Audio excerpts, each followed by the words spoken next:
দুর্বল স্টুডেন্টকে বারবার বকলে কি সে ভালো করবে, নাকি সঠিক অ্যাপ্রোচই তার ভিতরের সম্ভাবনাকে জাগিয়ে তুলতে পারে? আসলে প্রতিটা স্টুডেন্টের শেখার গতি এক নয়। কেউ দ্রুত শেখে, কেউ একটু বেশি সময় নেয়। একজন দক্ষ টিউটরের কাজ শুধু মেধাবী স্টুডেন্টকে এগিয়ে নেওয়া নয়, বরং দুর্বল স্টুডেন্টকেও সঠিক পদ্ধতিতে এগিয়ে নিয়ে আসা। তো টিউশন বিডি শিক্ষক-শিক্ষার্থী এবং অভিভাবক সিরিজের আজকে ১২৬তম কথা বলব যে দুর্বল স্টুডেন্টকে কিভাবে ইফেক্টিভলি আপনি হ্যান্ডেল করবেন।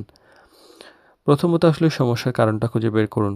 সব স্টুডেন্ট তো একই কারণে পিছিয়ে থাকে না। কেউ কনসেপ্ট দুর্বল, কেউ বেসিক ভালো না, কারো আবার কনফিডেন্স কম, কেউ আবার ঠিকমতো পড়ার অভ্যাসটা ঠিকমতো গড়ে তুলতে পারেনি।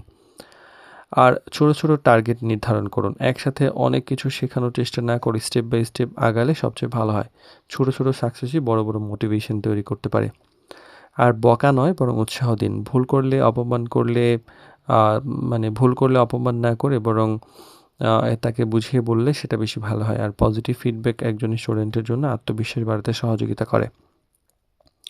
আর সহজ ভাষায় বাস্তব উদাহরণ দেওয়াটা গুরুত্বপূর্ণ। অনেক কঠিন বিষয়কে সহজ করে বোঝাতে পারলে শেখার আগ্রহ বাড়ে এবং কনসেপ্ট দীর্ঘদিন পরিষ্কার থাকে। আর প্রোগ্রেস নিয়মিত পর্যবেক্ষণ করুন। শুধু পড়ানো নয়, আগের তুলনায় স্টুডেন্ট কতটা উন্নতি করেছে সেটাও নিয়মিত মূল্যায়ন করা উচিত।